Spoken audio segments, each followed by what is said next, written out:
Hi, church. It's time for me to give you a bit of an update on what's going to happen as we look forward to the weeks and months ahead now that the New South Wales state government has given us a roadmap out of our current lockdown. And it's been a long time, hasn't it? We're well over 100 days. And no doubt you are suffering the effects of that. And certainly as Christians, as a church, we suffer from not being able to meet in person together. Now, what I need to remind you of are the things that we talked about in the letter I sent about a month ago. And that is we have to keep 5 things in mind, and not all of them can be done equally at all times. Those 5 things you remember are the importance of physically gathering. Church is designed so that we can actually be there face to face with each other. The second thing is simultaneously, we want to be submitting to authorities and making sure we're doing that. The third thing is, of course, that we want to be doing this together. We don't want church to be some place where only some people are welcome to church and other people are excluded. That goes right against how Jesus calls people to himself. And the history of the church has always been to welcome anyone. Number 4, we want to make sure that we are protecting the vulnerable, and especially those in our community as well as within our own church community as well as the wider community. And number 5, really important, we want to do everything in love and aim towards unity at a time where it's easy to fracture and be unloving and ununited. So given that, I want to refer you to the PDF that you hopefully would have got. It's just there behind me, and you probably can't read it, so it's good to have it next to you. But this is what we're aiming for. Let's go to the end first.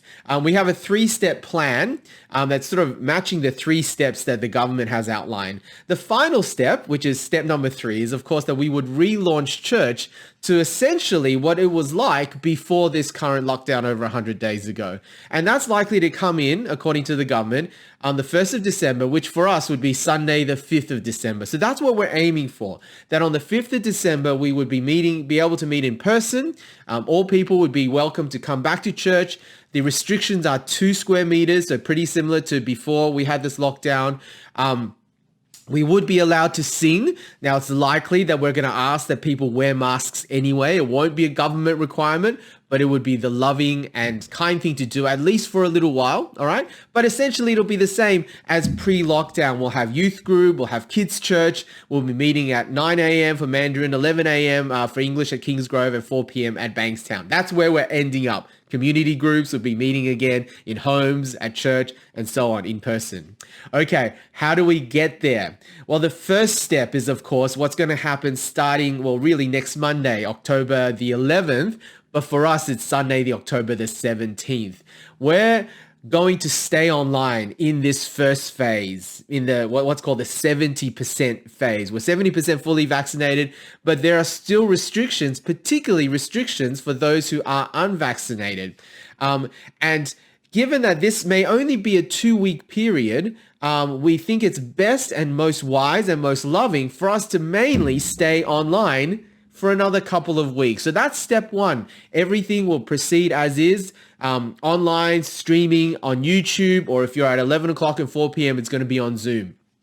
Now, having said that, there is the option, if you want to, and you are fully vaccinated, therefore you are allowed to, if you would like to at 9 a.m. or 11 a.m. come into church to watch the live stream live, so to speak, you can do that, all right? And that would be at Mandarin and 11 a.m. at Kingsgrove only, 4 p.m. Bankstown unaffected. Community groups stay online. Again, if your community group wants to meet in a home and you're fully vaccinated allowed, 5 guests are allowed. Unless you can all do it, we recommend that you stay online, all right? It's really important to move together at this stage. We don't want to leave people out in step 1. Kids ministry, youth ministry, all online. That's step 1. Now, step 2 is roughly 2 weeks after that. So October the 31st is the first Sunday that likely we will get to 80% fully vaccinated. Now, at that stage, the unvaccinated in New South Wales still have all the restrictions. The only thing that unvaccinated people can do, and the government's been very kind to churches, is allow unvaccinated people to also go to places of worship. Now, I want you to know that 98% of our church are vaccinated. All right. So while we're going to say to everyone, on at step 2, hey, you can come to church even if you are unvaccinated, the chances are everyone you will meet who will come back to church at this time, remember, it's a staggered return. We're doing this slowly. All right. Likely everyone will be vaccinated. So you don't have to be too worried about that as a vaccinated person. And if you're unvaccinated and you would like to come in person to church, please don't let that stop you. But again, I know that's not a lot of people at all. It's really only a couple of people. But we want to be able to, in principle, in step 2, say, no matter who you are welcome to come in person if you want to. Everything will still be live streamed. Everything will still be online. And we understand that in step 2, especially, people will want to do this slowly for about a month, okay, until step 3. So we're going to have a staggered return. It's not all together at once. It's not everything. For example, when we open up church at 9 a.m. and 11 a.m., 4 square meter rule, which means we can fit no more than 50 people in the chapel and another 50 in the hall if we live stream, okay, at the same time. There will be no singing and masks are required, okay? And obviously with all the check-in and all the cleaning and all the kind of stuff that needs to happen so we can keep our community and the wider community safe. All right, so at step 2, some of you may decide it's actually better for us to meet in a park, or actually you'll be allowed to meet in homes. 10 visitors fully vaccinated can go into each other's homes. And in fact, this is what we're doing for 4 p.m. Bankstown. You might have noticed in step 2, we're not opening Bankstown yet at our Bankstown site. And the reason is because we feel like with a smaller congregation in Bankstown and the availability of homes, and we're really asking you in advance, if you're a Bankstown person, you own a home and you're able to host up to 10 vaccinated people in your home and you're vaccinated yourself, that'd be a great thing to do. We really feel like the church experience, you'll be doing stuff online, but you'll be doing it with, up to 10 others. That actually can enhance our community and our worship, and you'll be allowed to sing.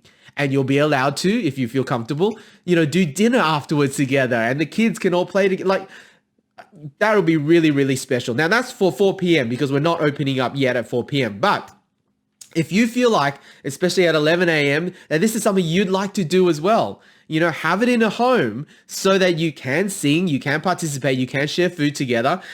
All the stuff that will be online will be made available to you.